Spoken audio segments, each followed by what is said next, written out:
Thunder roared like an angry giant in the sky. Rain poured down on Lagos like a waterfall from heaven. Grace Balogun, a 19-year-old girl with tired eyes and a big heart, ran through the storm. Her feet splashed in muddy puddles, and cars honked loudly as they zoomed past, their lights cutting through the dark night like knives. She clutched her old, torn umbrella tightly, but it wasn't just for her. Under it, she was shielding a frail old man she had just met by the roadside. "Keep going. We are almost there," Grace shouted over the wind, her voice shaking but strong. The old man stumbled, his thin legs weak from the cold. His clothes were rags, soaked and clinging to his bony body. People in fancy cars drove by without stopping, their windows rolled up tight. But Grace couldn't ignore him. She had seen him shivering alone, like a forgotten shadow. With her last few coins, she bought him hot tea and bread from a street vendor. Now, she was racing him to her small canteen, where at least he could sit dry for a bit. Why did she do it? Grace wondered as her heart pounded. She was hungry too. Her family needed every penny. But something inside her whispered, what if that was your dad? Her own father had died years ago, leaving her mom, 2 little brothers, and a baby sister to struggle. Grace worked all day at the canteen, flipping burgers and washing dishes until her hands ached. She shared her tiny lunch with street kids sometimes, even when her stomach growled. Kindness was her secret weapon against the hard world. The old man coughed, a deep, rattling sound that made Grace's chest tighten. "Are you okay, sir?" she asked, slowing down to help him. He looked up at her with eyes like deep wells, full of stories she couldn't read. "You're too kind, child," he muttered, his voice like dry leaves. "Most people, they just walk by." Grace's mind raced with worries. What if he got sicker? What if her boss yelled at her for being late? The canteen was her only job, and money was so tight. Last week, her little brother Temi had a fever, and they could barely afford medicine. But pushing those thoughts away, she focused on the man. "Hold on to me," she said, linking her arm with his. They dodged a big truck that splashed water everywhere, soaking them even more. Finally, they reached the canteen, a small shack with flickering lights and the smell of fried plantains. Grace pushed open the door, bells jingling like a warning. Inside, a few customers looked up, surprised. Her co-worker, Auntie Lola, frowned. "Grace, who's this? And why are you dripping all over the floor?" "He's cold and hungry," Grace explained quickly, helping the old man to a stool. She grabbed a towel and wrapped it around him. "Please, let him stay a bit. I'll clean up." Auntie Lola crossed her arms, her face like a storm cloud. "We can't feed every beggar, Grace. You know times are tough. Your mom called earlier, your sister's school fees are due." Grace felt a knot in her stomach, like a heavy stone. Conflict burned inside her. She wanted to scream, "I know. I work so hard." But she bit her lip. Instead, she whispered to the old man, "Eat this," and slid him a bowl of leftover soup. He ate slowly, his hands shaking. As he did, Grace noticed something odd. His eyes weren't just tired, they were watching her, sharp and curious, like he was testing her. Outside, the rain slowed to a drizzle, but the night felt heavier. Grace wiped tables, her mind swirling with questions. Who was this man really? Why did he seem so alone? And why did helping him feel like the most important thing she'd ever done? As the hours ticked by, the canteen emptied. The old man finished his food and stood up slowly. "Thank you, Grace," he said, his voice stronger now. "You've given me more than you know." She smiled, but inside, doubt crept in. Had she been foolish? Her pocket was empty now, no money for the bus home. She'd have to walk in the dark, alone. The old man paused at the door, turning back. "One day, kindness like yours will change everything." Then he vanished into the night, leaving Grace staring after him, her heart pounding with a mix of fear and wonder. That night, as Grace walked home under the stars, she couldn't shake the feeling that something big was coming. The streets were quiet, too quiet. Shadows seemed to follow her. Was someone watching? She quickened her pace, glancing over her shoulder. Nothing. But deep down, a spark of curiosity burned. What if that old man wasn't just a beggar? What secrets was he hiding? The next morning, Grace woke to the sound of her mom crying in the kitchen. "Grace, we can't pay the rent this month," her mom said, wiping tears. "What are we going to do?" Grace hugged her tight, promising, "I'll find a way." But inside, worry gnawed at her like a hungry rat. She headed to work, the sun hot on her back. The canteen was busy as usual, customers shouting orders, pots clanging. But today felt different. Whispers floated around. "Did you hear about the old man last night?" one customer said. "Looked like trouble." Grace froze. Trouble? Had she brought danger to her job? Then, during her break, she saw him again. The old man, standing across the street, not in rags this time. He wore a clean shirt, and his eyes locked on hers.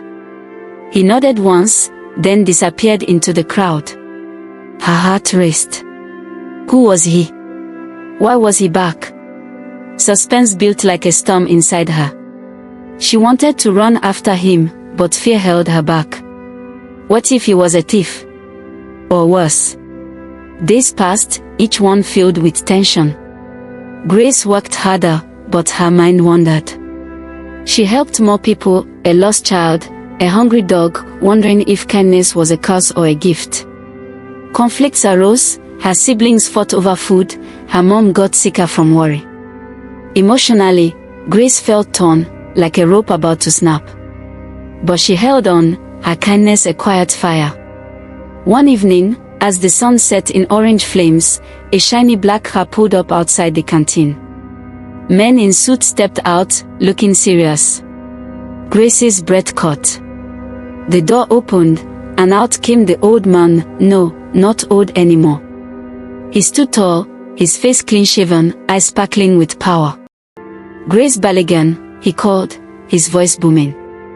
The crowd gathered, murmuring. Auntie Lola dropped a plate. Grace stepped forward, her knees shaking. And men in sharp suits stood like guards around the tall man who had just called her name. Chief Matthew Okafor, that name echoed in her mind like a thunderclap. He wasn't the shivering old beggar anymore. Now, he looked strong and rich, his white shirt crisp, black trousers neat, and a red cap sitting proudly on his head. His eyes, still piercing, twinkled with a secret smile. The crowd buzzed like angry bees. People whispered, "Is that really Chief Okafor? The billionaire?" Auntie Lola dropped another plate inside the canteen, her eyes wide as saucers. Grace's knees wobbled. What do you mean?" she stammered, her voice barely louder than a whisper. She felt like she was in a dream, one where everything could shatter any second. Chief Matthew stepped closer, his voice warm but firm. "Grace, that rainy night, you didn't see a beggar. You saw a person in need. You gave me your scarf, your food, your time. No one else did. I've been watching the world from the shadows, testing hearts. And yours shines like a star in the dark Lagos sky." Grace's mind spun. Watching. Testing. Shadows of doubt crept in. Was this a trick? Rich people didn't just appear like this. Her family needed help, but what if this was a trap? She thought of her mom, crying that morning, and her siblings fighting over scraps.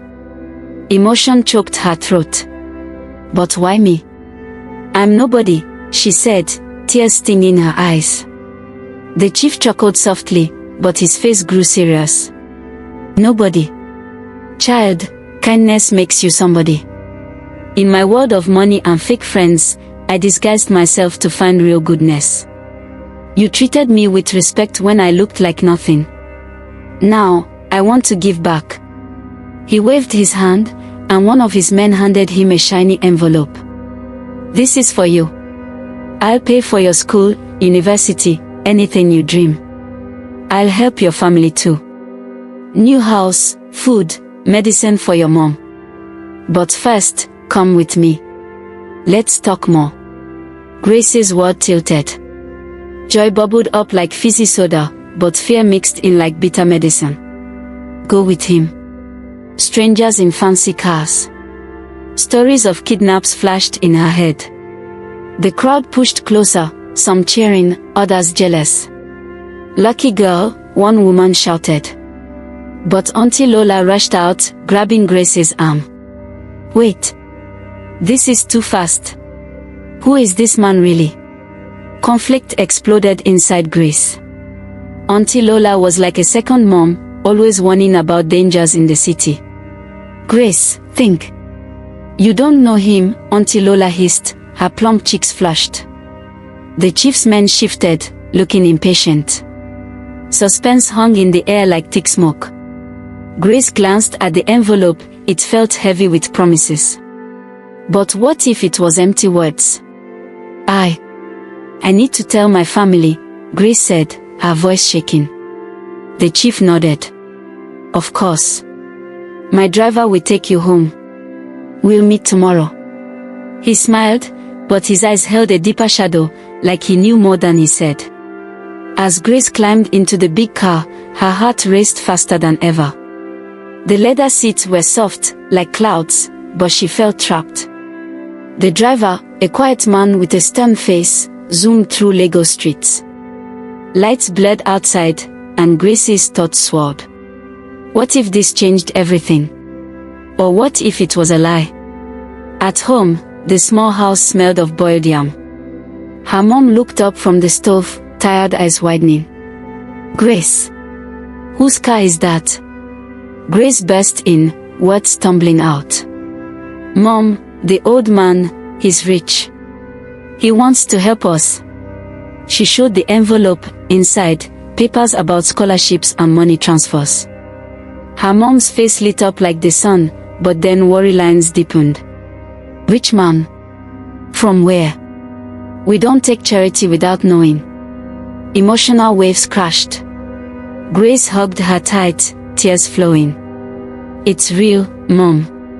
But I'm scared too." Her little brother Temi bounced in, his curly afro bobbing. "Sis, is he a king? Can we get toys?" The baby sister giggled from her mouth, innocent eyes sparkling. But as they talked, doubts whispered. What did the chief really want? Why test people like that? That night, Grace lay awake, staring at the cracked ceiling. Shadows danced from the streetlight, like ghosts of her old life. Compassion had brought this, but now questions haunted her. Was kindness a door to heaven or a trap? She tossed and turned, heart pounding with excitement and fear. The next day dawned hot and sticky. Grace dressed quickly, her mind buzzing. The chief's car waited outside, like a promise and a puzzle. As she stepped in, a note on the seat caught her eye, "Trust your heart, Grace. But remember, every gift has a shadow." Her breath caught. Who wrote it? The driver stayed silent, his stern face like a stone wall. Her mind raced like a wild horse. Was this a warning? Shadows, what dark secrets hid behind the chief's smile? Excitement twisted with fear, making her stomach flip. She thought of her mom, waving goodbye with worried eyes, and her siblings, dreaming of better days. What if this was all a mistake? The car turned into a grand gate, taller than any building Grace had seen. Palm trees lined the driveway like soldiers, leading to a massive house that sparkled like a palace from storybooks. Guards nodded as they passed. Grace's heart pounded louder than the engine. "Where are we?" she whispered, but the driver just parked and opened her door. Chief Matthew waited on the white steps, his red cap bright under the morning sun. "Welcome, Grace," he said, his voice like warm honey. But his eyes held that same deep shadow from before. He led her inside, through rooms filled with shiny furniture and paintings of faraway places. Servants bowed, but Grace felt like an intruder in a dream world. "Sit, child. We have much to talk about." As they sat in a cool parlor with fans whirring like whispers, the chief leaned forward. "That night in the rain, you didn't just help a beggar. You saved a lonely man from despair. I've built empires, but money can't buy true kindness. I've tested hundreds, rich and poor. Most failed. They laughed, ignored, or worse. But you saw my soul." Grace's cheeks burned. "But why test people? It's tricky." Emotions flooded her, pride mixed with anger. Was she just a game to him? The chief sighed, his wrinkles deepening. "Life tricked me first. My wife died young, my children chased only my wealth. I disguised myself to find real heart. Yours is pure gold." He pulled out more papers, deeds for a new house, school fees paid, even a job for her mom. Joy exploded in Grace like fireworks. "This is too much," she cried, tears streaming. But then, a twist hit like lightning. A young man burst into the room, face twisted in rage. "Father, who's this girl? Another beggar stealing our money." It was the chief's son, Emeka, tall and sharp-featured, with eyes like storm clouds. He glared at Grace, jealousy burning hot. "You've given away enough. What about us?" The chief stood tall, voice thundering. "Emeka, this is what matters, kindness over greed. Grace earned this with her heart, not blood." Conflict raged like a fire. Emeka shouted, "She's a trickster. You don't know her." Grace shrank back, doubt creeping in again. Was she stealing? Her family flashed in her mind, hungry nights, sick mom. But Emeka's words stung. "I'm not here for money," she said softly, voice trembling. "I just helped because it's right." The chief turned to her, eyes soft now. "See, Emeka. That's the lesson you never learned." But then, another surprise, the chief clutched his chest, face paling. "My heart." He gasped. Grace jumped up, fear ice in her veins. Was he dying? Suspense peaked. Had her kindness led to this? Servants rushed in, calling a doctor. Grace held his hand, whispering, "Hold on, sir. You're strong." Emeka froze, shock replacing anger. In that moment, truth hit. The chief's shadow was his own pain, hidden loneliness. As the doctor arrived, the chief whispered to Grace, "You've passed the final test. My gift is real, no strings." Hours later, the chief rested, safe from a scare, not his heart failing, but stress from years of fake lives. Emeka apologized, shame in his eyes. "I was wrong. Teach me how to be kind like you." Grace nodded, a bridge forming between worlds. Days blurred into change. Grace started school, her family moved to a cozy home with full bellies and laughter. The chief became like a grandfather, sharing stories under starry skies. But the biggest twist. Grace's story spread like wildfire on radios and streets, inspiring others to help the invisible people. In the end, Grace stood by her old canteen, now bustling with new friends. Kindness wasn't just a spark, it was a flame that lit up darkness. She wondered, what if everyone tested their hearts? The journey taught her that true treasures hide in simple acts, but shadows remind us to question and grow. As the sun set, Grace smiled, curious about her next adventure in a world forever changed. Thanks for watching this video. Don't forget to subscribe to the channel for more amazing stories. Click the video on your screen to keep watching. Another great video story is waiting for you.